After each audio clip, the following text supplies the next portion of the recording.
Hey guys, Mono here with some Helldivers 2 news. Arrowhead just dropped a massive patch that, among other things, nerfs the ArcThrowers kind of into the ground, but there's a long list of balance changes to both weapons and missions, as well as some extremely major stealth changes. Take a look at this. This comes from Reddit user Constipations. And look at that, guys. He correctly points out that this is basically an AT-AT. So the bots now have this thing under their command. I don't know how or what you use to take these down. Probably rockets. Maybe there's a weak spot for the autocannon or something. If you happen to know any information about these, please leave it down in the comment section because I am yet to encounter them. There's also the dreaded gunships, which are finally here. They've been teased for a long time. It seems that failing the major order to take over Tibet, which honestly was just unachievable because of how they structured it, has had some dire consequences. And now we're seeing the fruits of those automaton fabricators at work and their new technologies. I have not encountered the AT-AT yet, as I mentioned, but I have fought the gunships. They also appear to be pretty rare. But there's another change, and a very concerning one at that, and this is actually a stealth change because there are some massive stealth ships orbiting some planets. This one comes from Reddit user InfinityCube. If you played the first game, you know that the Illuminates have cloaking technology, so this is 100% the Illuminates, the third faction that's still missing from the game. That's them overlooking the situation, planning their next move or whatever it is that they're doing. They can be very hard to spot depending on the skybox, so make sure you look around carefully and see if you can spot them. The ships are truly massive. They are bigger than the Helldiver ships, so yeah, that's kind of concerning. Honestly, props to the Arrowhead devs because they are really adding a crazy amount of new content seamlessly into the game as part of the narrative of the ongoing war. They are really showing the rest of the game community, the rest of the game developers out there, how to do a live service game right. Because this thing has no roadmap, we don't know what to expect, and every week has been a surprise so far. So let's go over things in detail. The gunships, they operate very similarly to the Shriekers, launching off the top of a big tower, but the way they engage is very different. Of course, they are a lot bigger than the Shriekers. They have these searchlights that they use to find targets, and once they find a target, they will either shoot their lasers or a barrage of rockets, similar to that of the Rocket Devastator, so it is exceedingly deadly. There's obviously not a whole lot of information on these new enemy types, but I know that you can shoot them down by hitting the engines, just like the dropships. You can hit those with a rocket. I believe they are also vulnerable to autocannons. I'm not 100% sure on that, so if you have tried it, then please leave a comment down below and tell us what you found out. In order to destroy the tower they spawn from, you need a Hell Bomb. I was not able to try either the Rail Cannon or the Eagle 500 to see if that destroys them. Again, please leave a comment if you have. But yeah, arm the Hell Bomb and just blow it up. There are two more stealth changes that I know about. And the first one is that now after a mission is over, your armor isn't clean when you get back on your ship. It is instead covered in filth and blood. It is a nice touch, but a bit gruesome. And finally, the Quasar Cannon now has a visible heat indicator on the outside, as well as when you're using the aim down sights, letting you know when it's ready to fire again, which is a very much welcome change because previously it was kind of a pain to take it out and not be able to fire it before, but you had to take it out to see if you could. So yeah, kind of annoying. Now you don't have to do that anymore. So yeah. Alright, let's take a look at the patch notes and let's go from the start. First off, they have added new planetary hazards, including blizzards and sandstorms that were previously not in the game. They've also increased the level cap from 50 to 150. If you were already level 50, you will find out that you are now past level 50, so any XP that you accumulated has been used to level you up. I found that I was at level 69, which is of course very nice.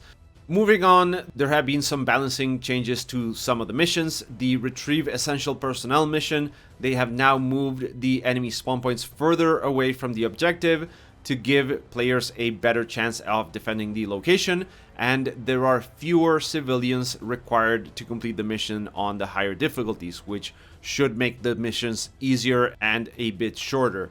The Destroy Command Bunkers now has more objective locations. The mission was too easy before compared to other missions. You could basically just drop in on the command bunker, rail cannon strike it, and leave and just go to the extract. So now you can't do that anymore because you need to take down multiple locations. Finally, the modifiers for the negative effect of the stratagem cooldowns or call-in times has been nerfed by half. So now that pesky 4-minute extraction is going to be 3 minutes, and you know, the stratagem cooldown, which was 100, or the call-in time, that's been reduced to half, so 50%. Then we get on to the primary, secondary, and support weapon changes, which are very, very spicy. As I mentioned, the ArcThrower has seen a lot of changes. They have now changed the charging to be 1 second to charge a shot, so no more spamming the fire rate. They've also reduced the distance from 50 to 35 meters, but they have increased the stagger force to compensate for these changes. I don't think it's enough, honestly. I think they went a bit overboard. It would have been fine if they just reduced the distance from 50 to 40 and not do any more changes than that. But yeah, now you need to charge it for longer to be able to fire. It feels bad. I don't know if it's still viable against the bugs. I was using it against the bots before these changes very reliably and very effectively. Now it is completely unusable against the bots. You just do not have the range to engage them, and the charging takes so long that you take a lot of damage while exposed and, you know, before you're able to fire and stagger the enemies. The guard dog now restores full ammo from supply boxes. Not sure what that does because I don't use the guard dog, the one that shoots at least. The anti-materiel rifle damage has been increased by 30%, which is extremely significant and very, very noticeable.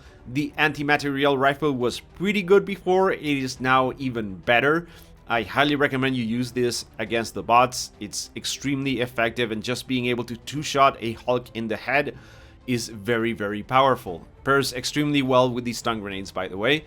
The Breaker Incendiary has had its damage per bullet increased from 15 per bullet to 20 per bullet, and also fire damage per tick has been increased by 50% from all sources. So now when you catch yourself on fire using the flamethrower or something, you're gonna die even faster than before, which I'm not sure I'm very happy about, but it should mean that the flamethrower is now more effective, as well as the Breaker Incendiary.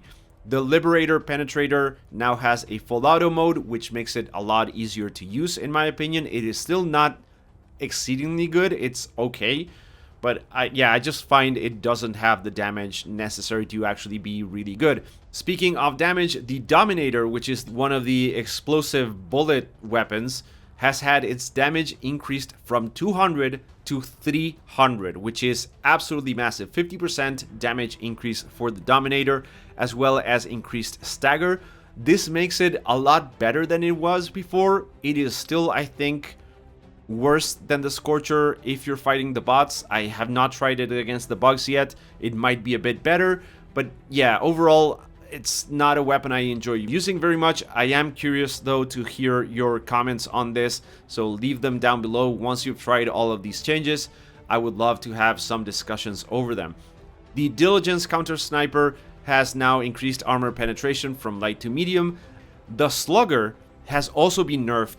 I'm not sure why they did this because I don't think it really necessitated a nerf. It now has reduced stagger, reduced damage from 280 to 250, which is not a whole lot, but still, and reduced demolition force, whatever that means, as well as they have now fixed the armor penetration tag in the menu. I believe it said light armor, now it says medium, and they have fixed that penetration tag for the Slugger, Liberator, Concussive, and the Senator. The Slugger changes, I don't know. I find that it was a very effective weapon, especially against the bots. really good against the bugs as well, and now I don't know, it's like, why would I use anything that's not the Scorcher against the bots? I think they need to buff the primary weapons, not nerf them. So what they did with the Dominator is fine, what they did with the Liberator Penetrator is fine, but these changes to the Slugger I don't think were really necessitated. The recoilless rifle and the spear now have you restoring more ammo from supply boxes, from 2 to 3 for the recoilless and from 1 to 2 to the spear, meaning you can use them a bit more often, which is really good. I think the change to the spear specifically is so people start using them against the gunships. The gunships are not super hard to shoot down with a recoilless or a neat or whatever, but obviously the spear is going to make that a bit easier. The heavy machine gun finally has had its maximum fire rate reduced from 1200 RPM to a more moderate 950, which is good because the 1200 fire rate was just insane and extremely hard to control. Basically, you couldn't. The Patriot exosuit rockets will now penetrate armor only on direct hit, which I guess you could maybe shoot the leg off a charger if you didn't hit it directly at it. I have not noticed that to be the case, but whatever. And finally, there have been some balancing adjustments made to the chargers. They now deal less damage against the exosuits. The bile spewers and nursing spewers do less damage with their puke, which is, oh my god, yes, because they would basically one-shot you unless you dodged the puke, so that's a very good change. The bile titan can no longer be stunned. I thought that was just the Bile Titan bugging out or something, but yeah, now it's clear that it was stunned before. Now you can't do that anymore. Makes sense. Shriekers no longer create bug breaches, which is very good, and Shriekers hitting you while they're dead now does significantly less damage because they could one-shot you with their carcass. So you could kill them and they would still kill you as they were dropping, which is obviously not very good. There have also been balancing changes to the armor. The heavy armor now protects you 10% more. The medium armor now protects you 5% more. And finally, they go over some fixes referring to the spawn of certain Devastator types in some planets. Now you're gonna see more Devastators, which is terrifying. But yeah, they have changed that. Also, the exosuits, it seems like some enemies were not targeting the exosuits and would just go for players that were not in an exosuit. That's now being changed, so the enemies should be targeting you more when you're in an exosuit. And finally, the explosion damage that you take while being on an exosuit, that's been reduced because previously things like automaton rockets would deal multiple sources of damage. Now that has been fixed.